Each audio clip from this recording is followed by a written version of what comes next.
Today, May 12, 2012, quarter to 12 in the afternoon.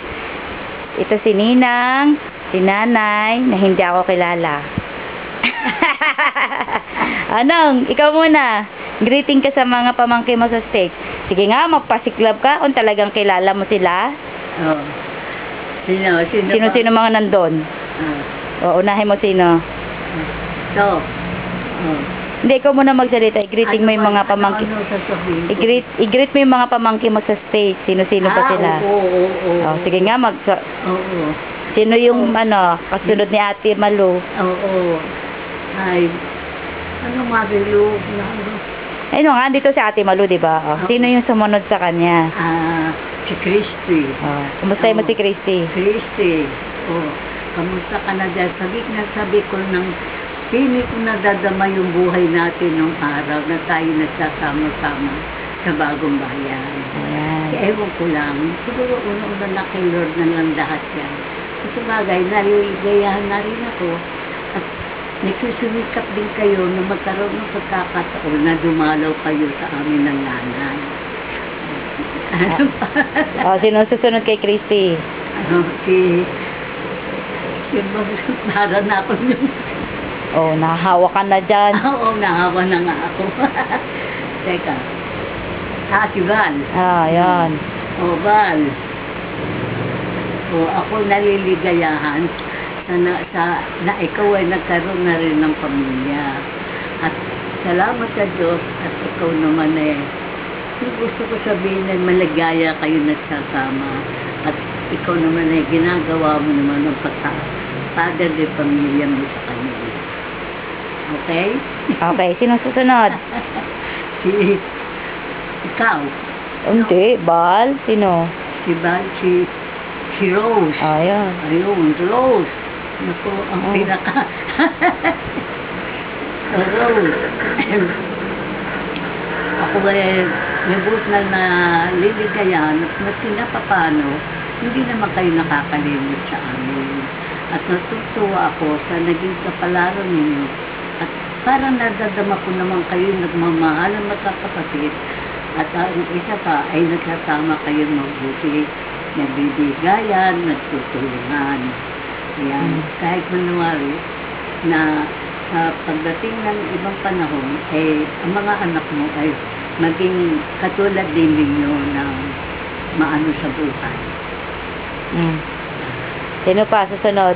Ikaw. Ako na. Hi to Ed. Kumustahin mo si Ed? Ikaw pala. Ed. Kumustahin mo na lang. Ed. Alam mo, akala ko kasama ka ni Lily. Nananabik nga itong mga pamangkin mo at gustong-gusto ka makarating dito sa Pilipinas. At lagi na lang kayo pinag-uusapan dalawa ng kanyang tita. At sabi, darating araw kayo at lagi na lang hindi na makaano at lagi tinatanong kung dumating na. Salamat naman kahit manawari at napagbigyan mo ang aking pamangkin na si Lily na makita sila mag-ina. Salamat naman sa iyo. At ako'y hanga rin sa ugali mo at maganda kang makisama sa mga Pilipino. Okay? Honey, I will interpret to you later. Sino susunod? Si Irene. Kamusta yun? Irene. Irene, ako naman pag nakikita kayo... Tingin ka dito. Ha? Tingin ka dyan. Dyan ba? Irene, pag nakikita ko ang mga manika na binibigay mo sa akin, ayan, nasa hat-trick ko.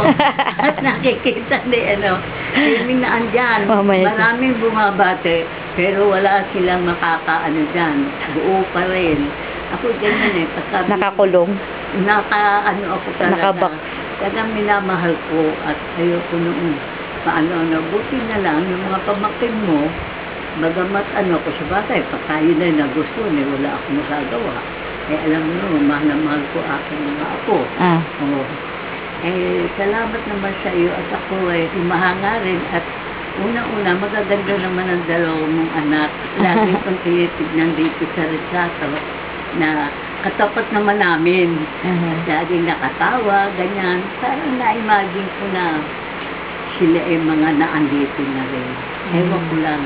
Hindi natin nasasabi ang pagkakataon. Baka kayo ay makapasyal din dito. Mhm. Si Joseph, nagpapasalamat ako sa kanya, sabihin mo sa kanya, at siya hindi naman nakakalimot sa amin at sa nanay. Nagpasyal dito. Masaya naman. Hanga naman ako sa ugali niya. Dahil para ba yung, parang ikaw anong-ano na siya, yung bang patag ang kalooban niya. Salamat naman. At siguro nakarating siya sa manawalati sa inyo. Okay? Pasado ka nang, na-memorize mo. Mm.